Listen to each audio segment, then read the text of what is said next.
next thing you know, I feel something staring at me. And when I kind of opened my eyes, I seen like an ape man.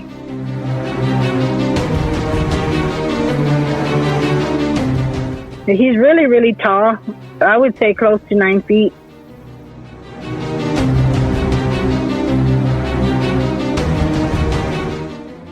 And I looked at him, and he looked at me. He just picked me up.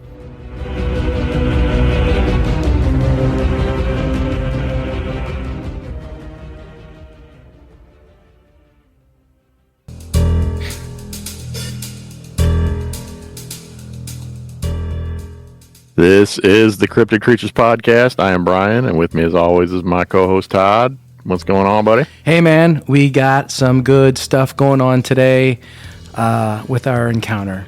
I'm really excited about bringing Lucy on. Yeah, me too. This sounds like a really good one. It is a good one. I don't want to ruin it for everybody, but the title will kind of give it away, obviously. We have some physical interaction with a Bigfoot here, so... Yeah, I'm excited to hear this one. Me too. And she's got some other stuff to talk about, so yep. I do not want to waste any more time. I don't want to waste the listeners' time. Let's get her on. Let's get her. All right, here we go. Hey, Lucy, how you doing? Hi, guys. How are you? Great. Glad to have you here. Thank you. I'm glad to be here. Yeah, we appreciate it. Thanks for coming on. That's right. You're welcome. You've had several encounters, but the main encounter you've had was when you were a little girl, and you were, what, 6 or 7 years old, you said, when that happened? Yes, sir. And you're from, was in New Mexico, right? Yes, sir. Here in New Mexico. Okay, I gotcha. Well, why don't you talk about what was going on back in those days and, what happened with your encounter? Okay. Well, I was about 6 or 7. We lived in New Mexico, and by the way, my name's Lucy Munguia, and so I'm about 50 years old now, and I was born and raised in New Mexico. So right now I live in Hobbs, New Mexico, which is about 30 miles out of Lovington, New Mexico, where I was born and raised.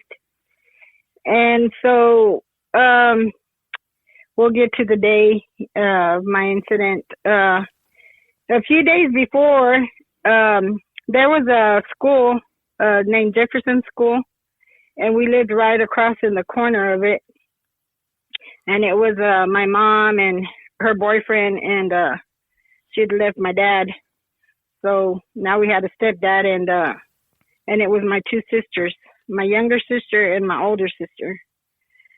So we, of course, we were not high class, so we were in the lower class. So we often would go to there was a little meat market right behind my house, and a lot of people who would go there to buy their groceries would drop change. Underneath there was a wooden porch. So we would constantly go and play there after 5 when everybody would leave and the store would close. We would often go there and scavenge for money. And so once we would find money, or especially my little sister found money, 5 cents, a dime, a penny back then was a lot. So I would take it from her because I knew she was going to lose her money. So I would hold on to it, and of course I'd wait till the owners opened. They had a little girl there that would work with them. She was, say, about that time, I believe she was maybe 12 or 13. She was a very helpful daughter. And so mostly I spoke with her, and I would go and I was allowed to get candies there. So my name was on there. And so my mom, of course, like I said, had credit there for food, but I would get the candies, and then she would pay for it monthly. And so that time, I had gone by there one afternoon. It was a few days before the incident. I was outside. I was waiting for my sisters. We had different classes, and my older sister would come out a little bit later, and I would come out earlier than them. So I would go and hang out there, and I had noticed the store was closed, but there was the porch was kind of broken, not broken as much as when I seen it the second time. and the door was like broken. So I went and I told my sister when she got home. She said, "Let's go play and so we can find some money." And I said, "No." I said, "There's something going on there. It's broken." I said, "I don't know if they got in a fight," which I figured, the adults had got in an argument. And I said, I don't think it's safe there right now. So let's just go to the school. Well, my mom had got there that day with my aunt and two of my girl cousins, and they had bought some of the old-fashioned skates. They had only bought my sister a pair, and me and my sister had to share everything because our birthdays were similar close. My older sister, her birthday was about April 29th. My birthday was May 16th, and my younger sister was May 1st. So my mom would always have just one party and make us share. So that day we got our gifts a little early, so that's why it was in between me being 6 and turning 7 at the end of the school year. And so about that time the school had closed. It was done with. The people had gone on vacation. We didn't know they were on vacation at that time, though. We knew they were gone. And then so we're out playing with the skates in front of Jefferson. They used to have trees and stuff in the front, and it was an open inside. You can walk in the hallways, but now with so many things happening, they have remodeled it, and now it's closed. If you go by there, you'll see that it's closed and the trees are no longer there. It's sad that the tree's gone, but anyways, so we played all afternoon with the skates, and of course, the two older girls that had came to visit us were fighting, and it was just a fight, continuous fight over the skates. And so one time, the older girl, she got my sister, the older one, and took the skates from her, and they were fighting for them. And when my sister got them and put them back on, she went and she pushed her so hard she hit the edge of the school, her stomach, and we didn't know that her appendix was going to bust. We didn't know what was happening. We just know that her stomach hurt pretty bad, and so we all felt bad for her. And then that girls were like, let's just leave. And my aunt and her mom, which is her mom and my mom, had called us to go eat dinner at that time. So we left the school and we went to go eat dinner. So we were eating dinner, and they left, of course. And I didn't know that food, of course, had made my sister sick. She was already going to have her appendix busted, which we didn't know. So we lay down. It's time to go to sleep. And, the morning comes around, and I wake up, and next thing you know, we're alone, me and my younger sister. And she'd already peed on me, and my other sister, before they took her, she'd thrown up overnight because her appendix had busted by then. So they took off with her to the hospital, which I wasn't aware of. I just know we woke up, and I was alone, and I had thrown up on my hair. And I was peed on, so I said, I better change. So I went and I supposedly just kind of washed my hair, and I threw on some little shorts and a shirt. And so I'm waiting for my mom, and I'm worried about my sister. I just knew something was wrong. I didn't know what. So I was crying and crying because Lucy was a big crybaby. So I was crying and crying for my mom. And she just wouldn't show up. So I went and I finally laid on the couch. We sleep on the floor. I laid on the couch, and there was against the window. So I'm sitting there, and next thing you know, I feel something staring at me. And when I kind of opened my eyes, I seen like an ape man, and he was in the window looking at me. And I got scared. I closed my eyes again, and I was like, I thought it was just I was seeing things or something. And next thing you know, he's in the window, and I'm like, oh man, there's an ape-looking creature in the window. And then he hides immediately, of course. So then I get up. I'm waiting to see if he'll come back and look in the window, and he doesn't, because I wanted to catch him looking in the window. and I couldn't catch him. And then so I finally get near the window and I push the screen back. It was an old-fashioned screen window. And I pushed my head as back as I could so I could see him, and I saw him. It kind of scared me for a little bit, but I seen him and I said, oh, there's an ape man. And then I said, oh, it's probably my cousins in suits. I'm going to catch this ape man. And then it's my cousins. So I laid back down and then I waited, and then he looked one more time, and then I took off outside. I took off running and not thinking anything, but that it's my cousins. So when I ran and he turned around he made that left turn, look back, and I'm watching him, and I'm running, fast, and he's just taking long, giant steps, and he turned behind the house where that meat market was, and I didn't know he had already totally destroyed the place. And so when I jumped up on that corner, on that porch, I couldn't see him no more. I was in shock because that was really fast. And I said, I didn't believe he would have disappeared that fast. And so I'm kind of amazed that he's gone. And I'm like, well, this ape monkey left, he's gone. I didn't catch him. And then I said, oh, what's probably my cousin. So anyways, I'm looking around, and I couldn't see nothing. And then next thing you know, it's up to the right side of my arm, of course. I looked to the right, and he's hiding behind a tree. I saw him. He camouflaged behind a pine tree. So he's kind of bent over a little, kind of like limping over like a monkey. He's really, really tall. I would say close to 9 feet.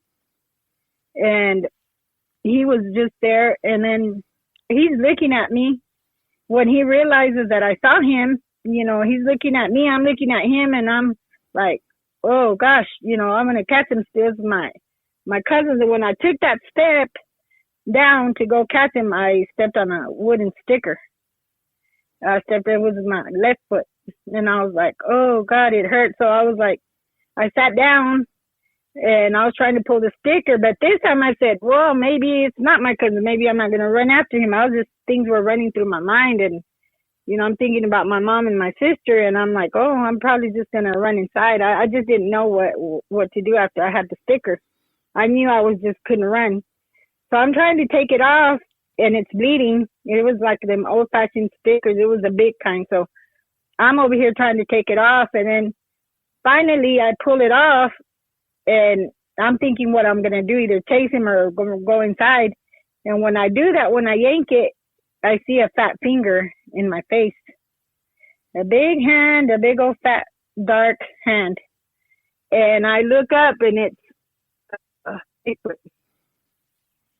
And Bigfoot is right there watching me, and I'm looking at him, and I freeze. Then I got scared that moment. And I looked at him, and I kind of gave him like a grin, and he looked at me. He just picked me up. And he picked me up. So my head was on his right hand. So my feet were on his left hand. So when he's carrying me, and I'm just looking at him, and I feel pretty high in the sky because, he's tall, and he's carrying me like nothing. And so he's got different colors of brown. He was like a reddish brown, but he had lots of shades of brown because when he was in the pine tree, he looked dark, but still his face areas are more lighter. So he looked light and then darker. So then I saw him clearly because the sun is shining, and I could see him straight. I could see his face. I could see details of him, everything. I yanked his fur. He had long fur, and I yanked his fur, and he gave me a mean look. The third time I yanked him, he gave me a mean look. He did not like it at all. And so I just stopped pulling his fur, and then he had honey-colored eyes. His nose was like a light color. He had ridges on his nose. He had a big nose, but it was kind of human, but it was more ape. but it did have some human characteristics.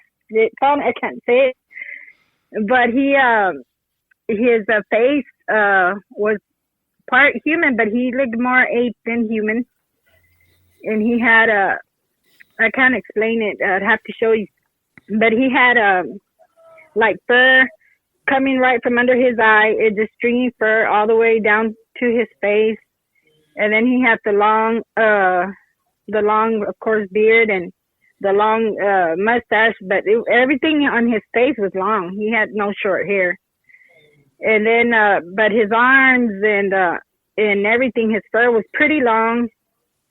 I don't know how many inches, 5, 6. I don't know. He had long fur all the way across his bottom and everything, his legs. And his stomach, in some areas, he was had lighter fur. So it kind of told me the way his body was built. It was a man. I don't think it was a lady. And then, but his paws, his legs, his fingers were dark.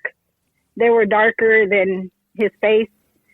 And his feet, when he was running back to the house, when I first saw him, his feet looked padded like a bear or like a dog. He had a thick brown padding. He didn't have like human skin or nothing like that. He had a brown padding. And then the top of his fur was, his feet were just very furry, like crinkled, like old fur, just like worn out, and where he'd been in the grass and all that. So he puts me down on the porch, and there was a driver named Danny Charette. He was an officer, and he always had his area were the schools. There had been an incident prior in that school, so we were not allowed to be playing there. So every time we were playing there and the cop was coming, we would run. We would hear his squeaky brakes. So we would run and hide. We knew it was the sheriff coming. So my mom always worked, so we did have a lot of alone time to be out there. And so Bigfoot, when he put me on the porch and he was going to walk away, I saw his face and he looked very worried. And I've only seen that face on my grandma. She would always be worried about us. And he looked worried, and he didn't, like, he would make a turn left and then he'd put his foot right, and he didn't know which way to go. And I saw him real nervous, and I'm like, I was still watching him for a minute. And then next thing you know it, I heard the squeaks. So he had heard the squeaks before I did. So he had heard them further. And when I heard the squeaks, I ran inside. I said, ooh, that cop is going to catch Bigfoot. So I was worried that the cop was going to catch him. And he ran, and I saw him run towards the school, though I didn't never see him hide. I believe he hid in that pine tree that was in the front of the yards of the school. And I believe that he did hide there because there was nowhere else he could have made it. So the cop was passing by. I looked out the window. I locked everything. And I kept looking for Bigfoot, but I couldn't see him anymore. And I never did see him again. And so what happened was my mom comes in later on. I don't know, I would say an hour or two later. And so I told her what was happening. Mom, there was an 8-man. He carried me, and I was telling her what happened. And she ignored me because, of course, she was worried about my sister having the appendix, and was talking to my aunt that was there with my cousins the day before and telling them, well, we're going to have to leave him with my mom and this and that for about 2-3 weeks. And I could just hear them off and on. And they told us to get in the car, and they went and dumped us off at my grandma's. And so one time I took off, days later, I took off on a bike, and I took off over there with towards the area to see what was going on towards my house. And I was worried because the neighbors had came back, and the owners, and they had called the sheriff.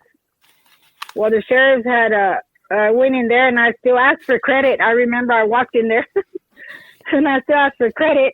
And I know one officer had barely been giving a statement and walked out, and there was just a girl and her mom, and they were cleaning up the mess and everything. And then I saw our names, my mom and my name on their credit report. And I said, hey, could I have some credit? And I said, and plus I have a little change here. And she's like, no. The young girl said, no, you guys stole all the meat. Y'all came and vandalized our place and you stole all the meat.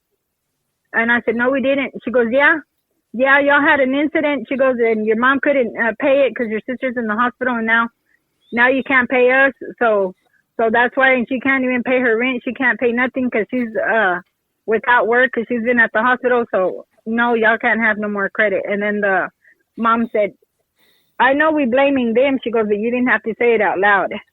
She's just a little girl. And then the mom said, but yeah, since you already told her, it was y'all that stole the meat. I said, no, man, we didn't steal the meat. She goes, well, your cousins, because she knew our cousins, they were chunky and they ate a lot. So she said, well, it must have been the twins. And I said, no, it wasn't them either, man. Nobody's been here. And then she goes, well, I don't know. Well, somebody came and vandalized the store. Now we got to shut down. They stole so much meat, we can never replace it. So she called the insurance and she called the sheriffs, and then the inspectors came. They shut her down. They told her it was already an old store and it had to get shut down. She did claim her insurance though, and they did open a new store with just Bob's. Now that I found out recently that they were the same owners, and I had never known what had happened to the owners. I found out it's them. It's what I've been told. And so, anyways, so they had to shut down that store. They break it down. There's a newspaper clipping that they showed one of those old-fashioned balls where the report is made and that they're breaking down the store. Though I didn't read it, I just seen the picture. I don't know what it says. I'm sure they were just saying that it was vandalized and broken down. I think one of the sheriffs told them, don't put these people in the paper because they're too humble and they would have never stole it. Right. We don't know. It could have been some other, it looks like a work of a man. So the thing is, my grandma, when I was back at home, my grandma reads the papers and there was a sighting in Roswell 3 weeks after I seen Bigfoot, that they had seen him also near the Lincoln National Forest. So then I always thought to myself that that's where my Bigfoot had ran to, the forest. So there's my story. I don't know what else happened with him. Wow. Yeah. Wow is all That's we can a lot. say. Yeah. Yeah. That's a lot to take in, and that's an awesome story, Lucy. I don't know where to start. Brian, you have anything before I get rolling my tongue? Yeah. How far from Roswell are you, or were you at the time? We're probably an hour and a half. Yeah, so it's possible you could have gotten there. Yeah. Mm-hmm. Wow. Oh yeah, and you said the Lincoln National Forest too, right? So that's yes, sir. That's yes, right around there. We are very close to the forest. But you're in Hobbs. And we're also very close to Carlsbad Caverns. Is a little bit going towards El Paso, Texas. We're an hour and a half away from the caverns. Okay. Yep. That's right. We talked about the caverns the other day. Nice. That explains a lot. Mm-hmm. See, Brian picks up on that real quick too, like I did. There's a rattlesnake farm. I don't know if you've seen on the map. They have a big S cave going into the cave.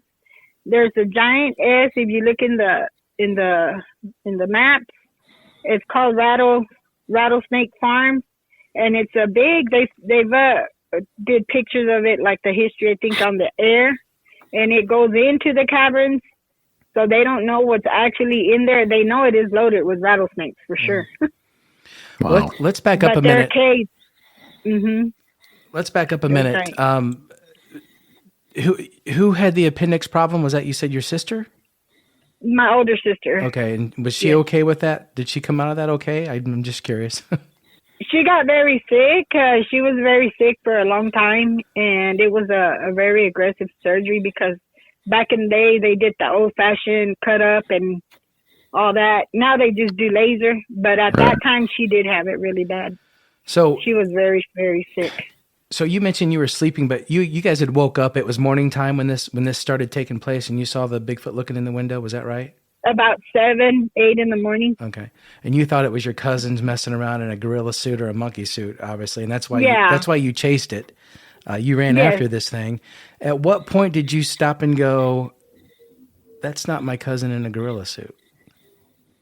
I believe more or less about when I took that step down and got that sticker.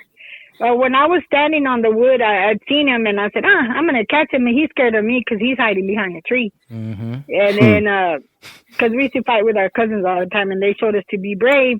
So when I found him behind the tree, I said, he's scared of me.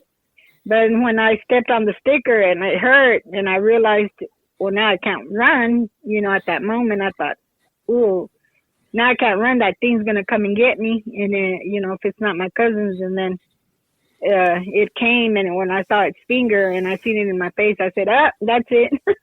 I lost this game. You knew right then and there that wasn't your cousins in a suit, right? Yes, I was really terrified, dude. Did you notice a smell? Did this thing smell at all? I was just going to ask that. Sorry, Brian. A lot of people ask me that. A lot of people ask me that, and I don't remember no smell because we were raised around dogs, and my sister had peed on me. And I remember I didn't shower. I just changed. So I was, she'd always pee, so I didn't notice no smell of no Bigfoot, and I didn't smell him. He probably smelled you was the problem. Yeah. Right? Yeah. I'm thinking he probably thinking this girl smells like pee. What's going on here? So this probably means this girl needs a shower. So he comes up to you and he sees that you're hurt and he picks you up and takes you to your porch. How far away from your porch were you how far did he carry you, do you think it was? From my porch to the backyard, it was just like a medium built house. And then so you got that little space of the meat market. So I don't know much about yards and stuff like that, but he carried me what would be just a medium sized house. And then you got another half a house, you would 50, say. And 50 yards. Yeah, maybe. To my 25. porch. Far enough. Well, I was worried. I didn't know where he was going to take me to. I was so scared once he passed, because he seen me at the window. Well, that's when I seen him. I don't know when he seen me, but I seen him at the window. So when he passed my window, I got scared. I said, this thing is taking me somewhere else. I'm not coming home. For a minute, that's what I thought when he passed the window. Mm-hmm. Then I really felt shooken up. Do you think it looked more like an ape or a human? He still had more ape than human. He still did have more ape than human, but he did look somewhat human.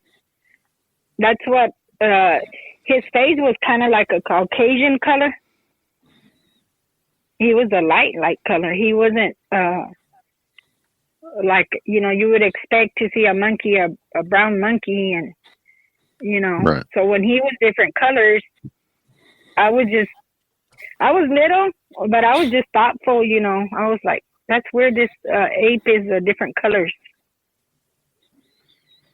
That's all I could think to myself. He had real pretty fur. He had like a mammoth color, the mammoth, and then they changed in the sun. Because when he was the cop, when he heard the cop and he turned, and in the sun his hair became like a lightish brownish color. And then as it got closer to the shades, it would automatically start turning like a darker brown. Mm-hmm. So he camouflaged. Little built-in camouflage there. Sounds like it. Mm-hmm. Yeah. He did. Yeah, he did pretty good. We talked about that too. Camouflaging. Yeah. Brian, you brought that up, that their hair can be translucent a little bit, or reflect the sun, or mirror do a mirror image against whatever background they're against, and can kind of camouflage that way. So, wow, I'm just still kind of floored by the whole incident. No kidding. Yes. That was awesome. Did you notice emotion in his face when he set you down, or when he walked away? Or I know you said he looked nervous. He probably was scared to do what he did, I'm guessing, but I think maybe his kindness overwhelmed that, and he thought he needed to, did a good put job. you in safety. Yes, I think he did. When he looked at me and he put me on the porch, I didn't want him to leave. I said, I found a friend. Because for a moment when I got scared I get scared for a minute by the window, right? Because he passed the window. But then when I saw he was going towards the porch, then I felt relief. I felt, like I didn't feel scared. Right. So that scaredness, that fear went away when he put me on the porch right away. And we're kids, we're friendly, you know, so I wanted to have a friend. And I was holding on to him.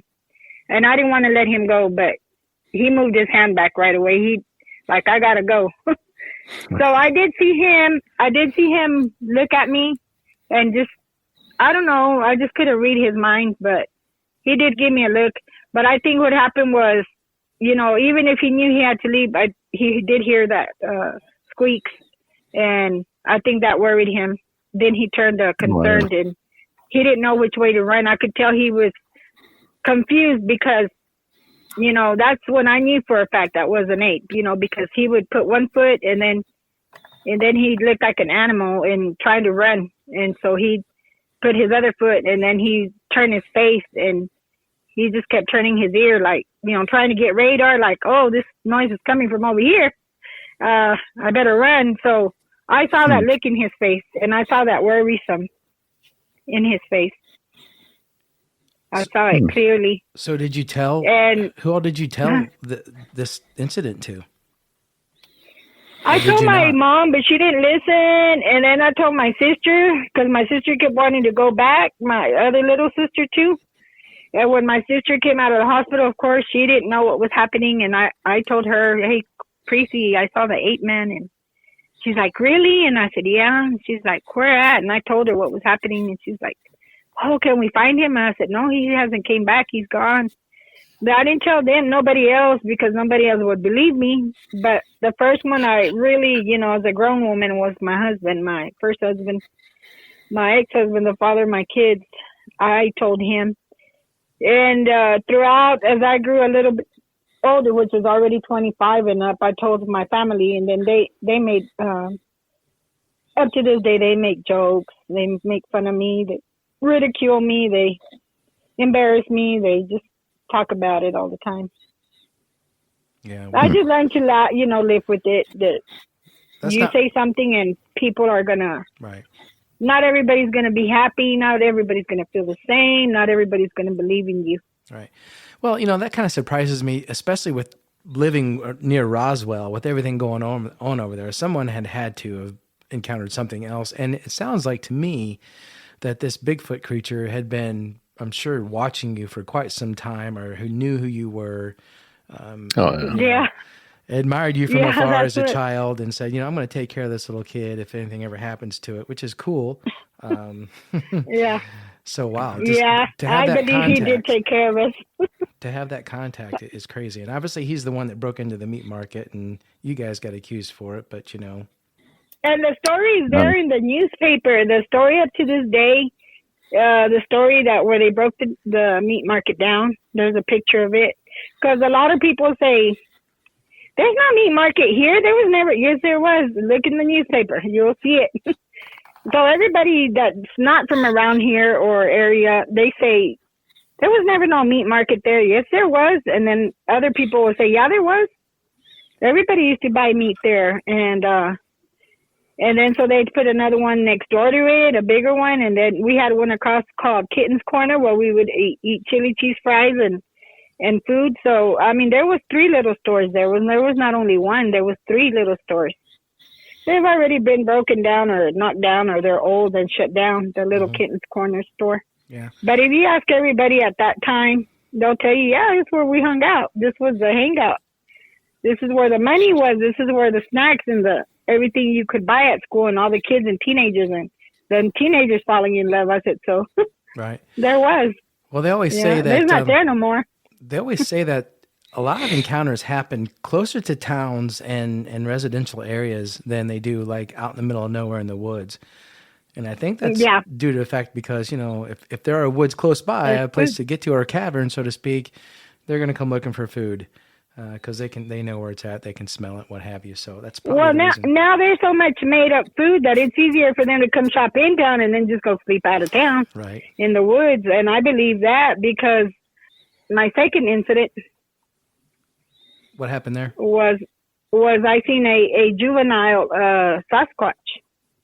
I've seen a second one, and this second one that I saw, he was very aggressive and he was grunting. But I saw him. I used to work right there outside of the outskirts of Hobbs, going towards Seminole in a town and country store. It was called Stripes. And so I worked there at the graveyard shift. And, of course, we had all the drunkies come in at about 11:45. We had issues because they'd start banging down the doors trying to get in. And we had really scary issues all the time. And we had to shut down, and we couldn't sell no more beer. And it was bad at that time. There was a lot of money in the oil field, and there was money, being made. So they would come in here trying to buy beer. And so I had to get all the broken beer bottles, and I had to do clean at night. It was my shift to throw the big trashes. So this other girl would gather them, and I'd have to go and gather everything inside and go throw it outside. So one day I went outside. I don't remember what time this was. I know it was in about 2009. And I went outside and I got the trash, and I opened the trash can to throw the two trashes in there. When I threw the first one and I was going to throw the second one, this juvenile Sasquatch just popped out from underneath the trash. And you're not going to believe this. I know you're going to probably laugh at me, and you're going to say this is no way. I know this. I'm even embarrassed to say it. No, go ahead. No, go ahead. Okay. He had a bicycle. And he had some old clothes, and he popped out of the trash, and he grunted really, really scary. He was grunting like, I wish I've heard a recording, but I don't know how to do it. But he was just grunting. And he had long hair, long fur. It was black. He was a little black one. And put his teeth. He kept going like showing me his teeth. And I got scared, and I said, oh, shit. And I threw the trash in there, and I was looking at him, and my heart felt horrible. I felt horrible. I don't know why. I felt terrified. This thing was like hissing at me, showing me his teeth, and he was grunting and telling me, back off. And there was another bike on the floor, and I ran. I took off. I ran inside, and I told Gladys, she was an African girl, Gladys, there's a ape in the trash can. There's a monkey in there. I said, and he's aggressive. I said, and he's kind of throwing his hand at me. I said, he's showing his teeth. I said, he looks very scary. I said, and he's got hair from head to toe. I said, I don't think it's a man. And then she goes, no, it's a man. The bums come over here. They get all the food. They take it. It's a man. I said, no, it's not a man. I know when I see a man. We see 100 men a day. I already know. And she kept saying no. I was terrified. I locked the doors and everything. I didn't want to go outside, and I never wanted to throw the trash again. But I saw a juvenile Sasquatch. Did you say he had clothes? Is that what you said? Mm-hmm. He had crooked clothes on, but he put on some clothes, and he had a shirt, and his hands were very furry. His hands were like a monkey. He looked more monkey-like. I know he was a Sasquatch, but because I don't think there'd be just a wild monkey running around. Wow. And from anywhere, that he was about 3.5 feet tall. You said he had a bicycle? Mm-hmm. There was a bike there. It couldn't have been some kind of monkey escaped from a circus or anything like that? No. It was the Sasquatch. Okay. That's weird. But we have talked to a guy before. And he was very mean. We have talked to a guy before who's had an encounter with a wild man. He wouldn't say it was a Bigfoot, but it was clothed. Brian, you remember that one? Yep, I remember that. Frank. Yep. Mm-hmm. So yeah, that's crazy. Do you think that was a Sasquatch? I believe it was. I saw his face. His eyes were black, pitch black. His fur was black. He was a smaller one, but he had long fur, and he hissed, and he was grunting like a big ape, like a gorilla. He was grunting. You would know more than anyone. Right? Yeah, you've seen it up close. You've seen you were up close and personal with one. If you say it was, I believe you. I truly believe it was.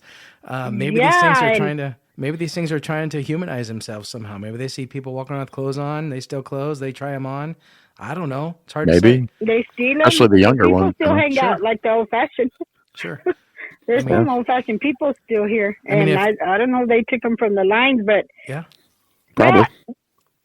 That story is one that gets me, because I remember my heart hurt for a minute because he scared me, and I don't forget how he grunted, and it shocks me, you know, when I remember how I felt when I saw that one, you know. Up to this day, when I think about it, sometimes I'm sitting here by myself and I think about it, and sometimes I think about, you know, how I wasn't smart enough to go back and take somebody else who would listen to me and look at it, or if it still would have been there, or if I could have done things differently, or when Bigfoot carried me, I don't know if things would have happened differently, or I could have done something differently. You know, it's hard when you're your own witness, you know, and everybody thinks, oh, she's crazy. Oh, she couldn't have seen two. She probably could have seen one, but not two. Mm-hmm. But then I seen three. So then nobody's going to say, oh, no, Lucy don't know what she's seen. She's just out there working too many late hours. Yeah. But I have seen them. Real quick, give us the third one, and we can talk about some theories here. Okay.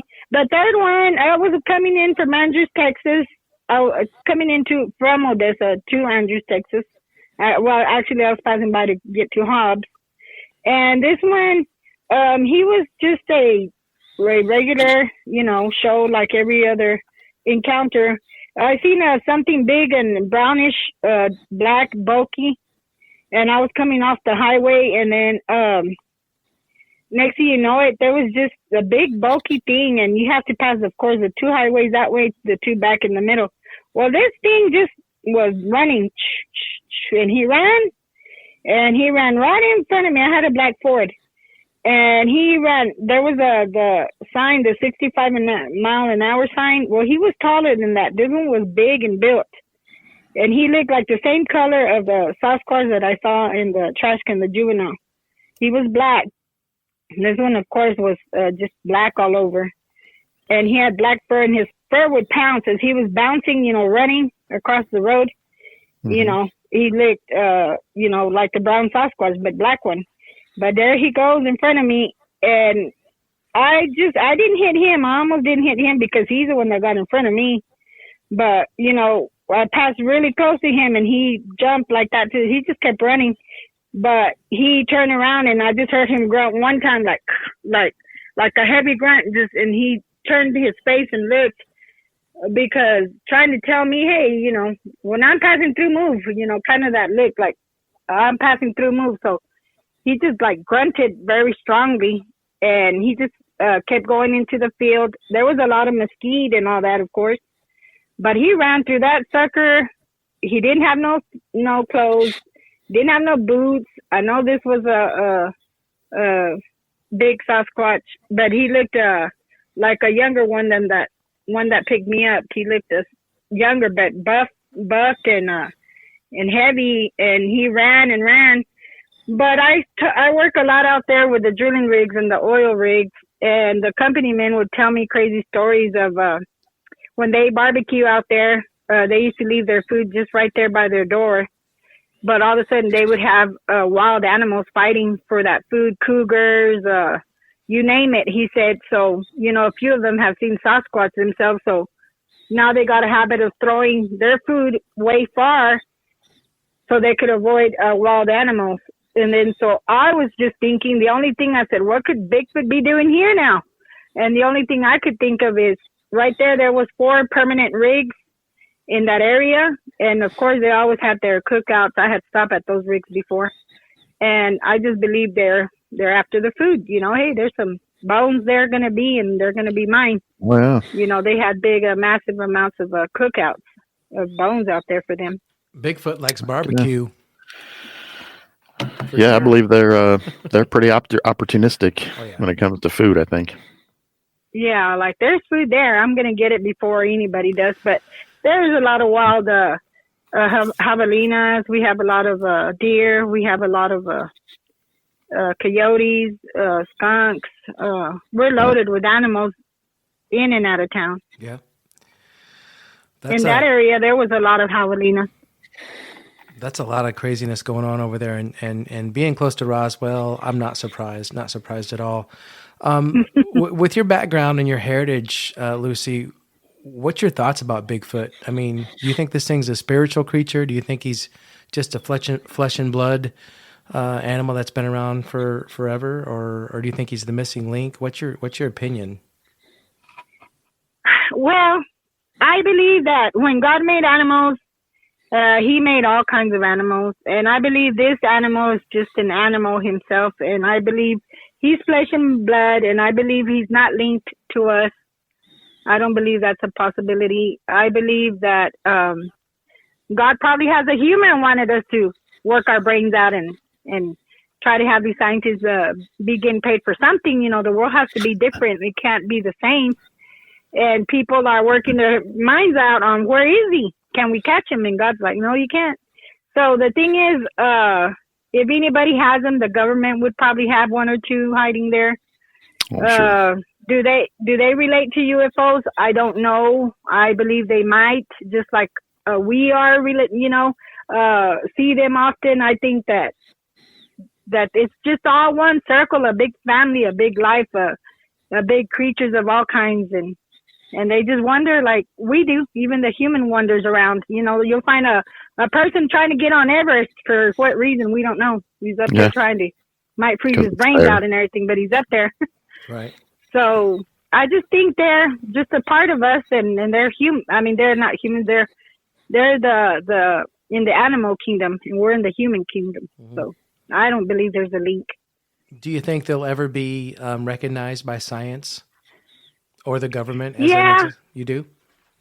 Yeah, I'm sure there's a lot of people who already got a hold of these suckers, and I'm sure there's a lot of people that already study them. They're probably even marked, and even the wardens, you know, because it's weird. If you think about it, you know, you go to a fishing site. What happened to us recently, even with the COVID, we were out there trying to, right here up near Roswell, there's the bottomless pit, those big old circles of water. You can read that on one of your tourists for New Mexico. Yeah, okay. Yeah, I've seen it. The bottomless pit. There's like big 300-foot holes of water. And they say UFOs come out through there. I've never seen a UFO come out through there. I've seen them in there, but I'm not in the pit itself. And when we get near there, all of a sudden the game warden will crawl up on you. You don't see them coming from nowhere, and they'll tell you, well, you don't mess with the water, and you got to have a permit. It's just a fish, you know, we ain't going to do nothing to the fish. But they protect it so much, and I believe it's not got to do with fish. It's got to do with something's in there. Bigfoot and other creatures going on out there drinking, and they're trying to protect the animals, and they don't want no hunters. We got a lot of poachers around here. So I believe that has something to do with the government. Oh, for sure. That they're hiding these creatures, protecting them. We believe it too. Mm-hmm. Lucy, we appreciate you coming on and telling these stories and your encounter. That was fun, man. Thank you. And they're all true, sir. I can tell you they are all true. Well, we believe you. Thank you. I'm glad it feels nice to talk to someone who believes you, not somebody who's going to ridicule you. Right. That's not what we're here for. Nope, that's not what we do. Yeah.